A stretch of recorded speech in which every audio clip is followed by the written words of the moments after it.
Шижир алт. Хэрэв та энэхүү зохиолыг бүтэн хувилбараар сонсохыг хүсвэл M-Book аппликейшн болон M-Book Web-ээр сонсоорой.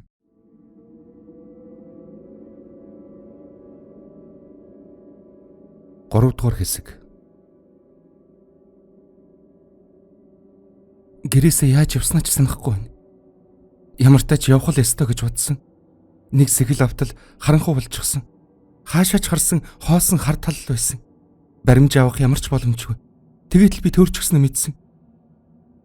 Гэхдээ хүүхдээ нүдэн дээрээ алдчихад амьд явснаас хэрээр хисч яваад чон нохооны хоол болчихсон дэр гэж бодсон болохоор давхиад л байсан.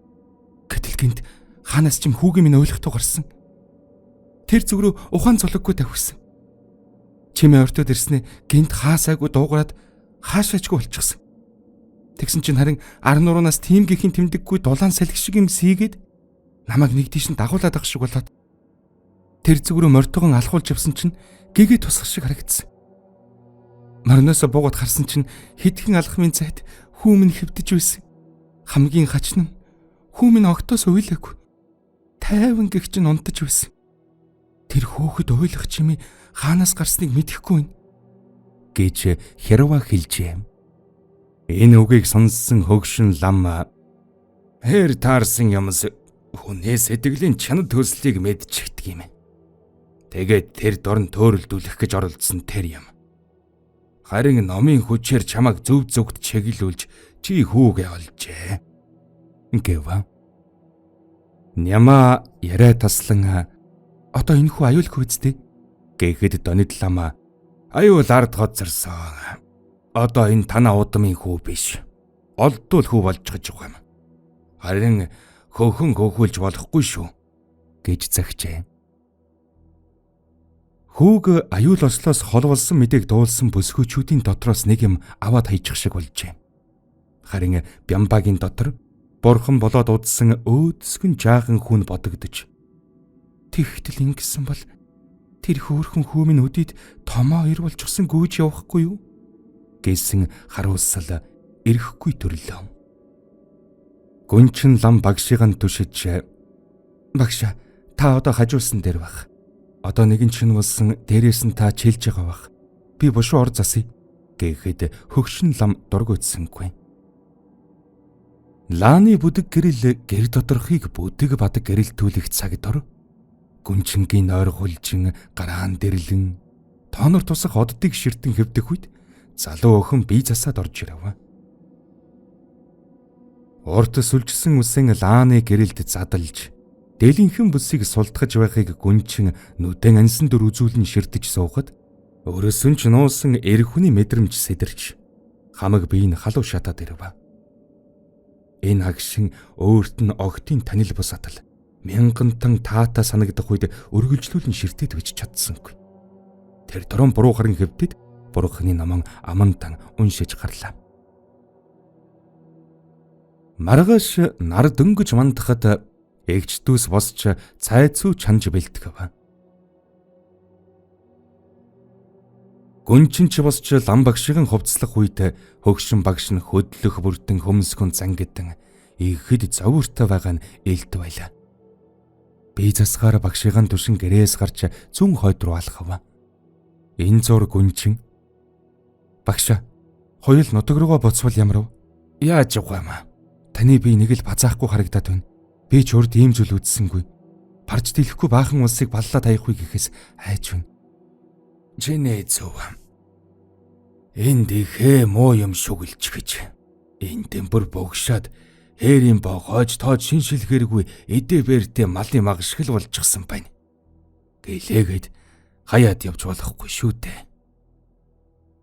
Та надад дандаа чадахгүй бол үннийг хэлээд төмний сэтгэлийг уйж зохиод байлгүй явуулах нь зөв гэдэг. Та энэ үгээ мартчихна гэж баймааргүй юм. Энэ хорвоод хүн яах гэж ирдэг гэж. Тавилан заяаны үйлийг үүсэх гэж. Тийм ээ зөв. Чи бид хоёрын үйл энэ илүү байна. Энэ үйлийг гүйцээвэл миний энэ насны хэрэг бүтэн. Тэгэд та өөрөө өргөдчихвэл яах юм? Тийм л учиртай байж тээ. Багш би энийг хүлээж авч чадахгүй нэ. Надад танаас сурах түмэн эрдэм байхад ингээд тавиад тоожгож чадахгүй. Би буцаж очимогцсон бошууган юмаа бэлдээ. Тэгдэггүй маа хөө минь. Та бид хоёр орд туслаагүй биш тусалсан шүү дээ. Тэрнээс цаадахыг нь тавиланд нь даадгаад орхиж болдгоо мө? Болдгоо маа өрөө минь. Чээж гисэн энэ дээрх учиртай. Эндээс чи надаас хойш яах заман олох чамтай. Тэгэхээр эдсэн хүртэл зүтгэж эднийг зовлон зүтгүүрээ салгах нь ганцхан минь эгч биш. Чиний ч тавилан. Тиймээс үгэнд ороод дөгөөл байж вэ. Гээд шавын түшин босч дээлийн янзлава. Эртэрсэн хойнон хөгшин лам шавынхан барьсан цайдаг уучгаата. За өнөөдөр цус дагсан муу ямыг тонилгоно. Тийм болохоор хүүхдүүдийг холхон байлгах нь зөв гэж зарлигдав.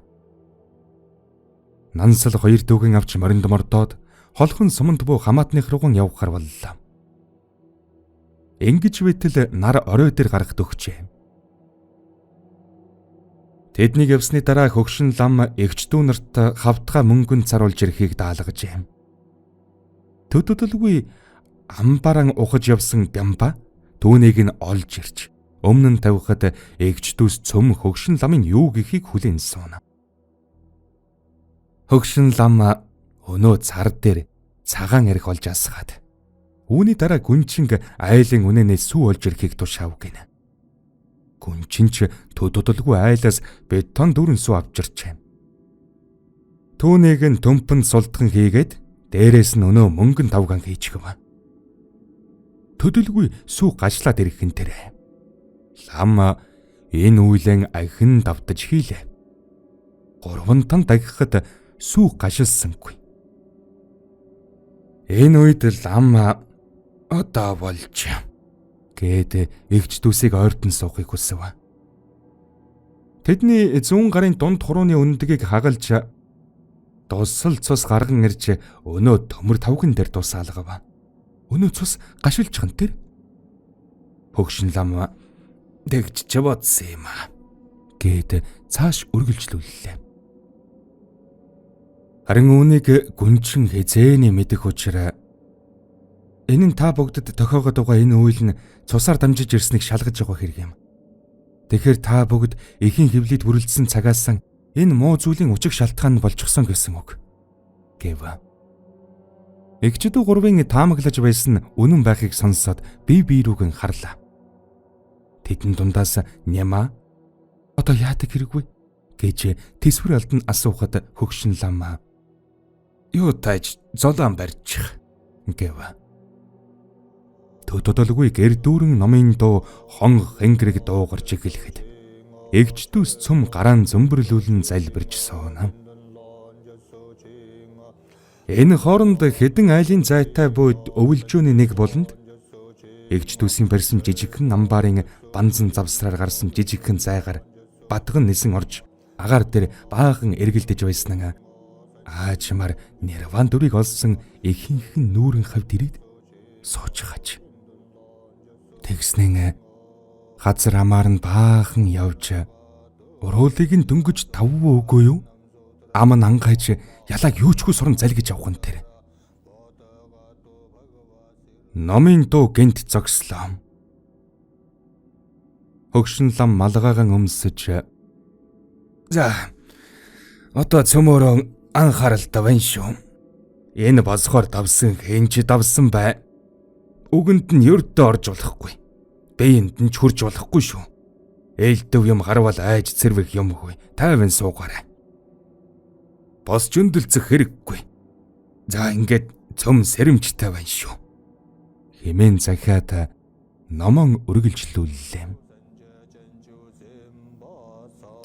Энэ захиасыг сонссон эгчдүүс удахгүй болох зүйлийн тухай ямар ч төсөөлөлгүй суулсан мэдээж. Төдхөн хаалга нээгдэж хөгшин их н ороод иржээ. Яг л амбар болгож зассан өвөлжөөнд хэд хоног унтаж байгаа дэрвүү гэлтэн үсэг эзэг нь харцан сэгсэж шороо чулуун дээр нүцгэн биеэрэн хөрвөж байгаад ирсэн шиг хүн харахаас амир халтааж сэгсийсэн нүцгэн чавган зорж ирээд зүүн орон дээр нь суучгав. Ярма том игчдэн улам наалдан суугаад нүдэн анилаа. Харин Бямба нүдний сурсах нулимсан барьж дийлсэнгүй. Няма харин сүнсэн зайлчсан аятай зэвхий царайлган үгсүггүй дуугүй суuna. Гүнчинч энэ мэтийн зүйлийг хэдэнтэн харсан учраас нэг их айж цочоод байсангүй. Хогшин лам нүдэн ансан чигтэн номон уншсаар суулаа. Төдөлгүй ээж нь охидон нэг нэгээр нь нэрээр нь дуудаж тэр жилийн сар шинээр өмсөж асан дээлэн асуун гаргаж өгөхийг хүсв. Охидынх нь инж хөдөлсөнгүй. Их нь уурлаг болтой үсээн зулгааж нүүр амаа маажж гарлаа.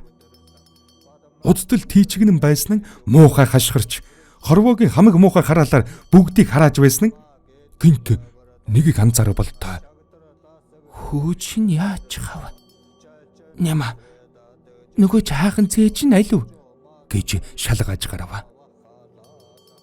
Энэ цуураа Нямагийн биед хүрэх гэхэд гар нь хий самардж байхыг үзээд мөн их хэлэгнэж хашигчин орилж байсан нь хан руу авирч гархан тэр.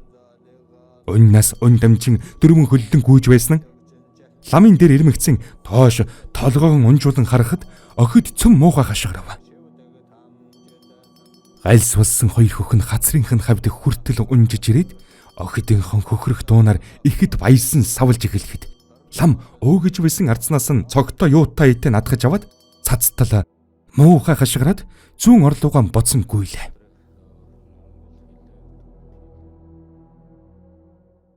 Шижир алт. Хэрэв та энэхүү зохиолыг бүтэн үйлбэрээр сонсохыг хүсвэл M-Book аппликейшн болон M-Book Web-ээр сонсороо.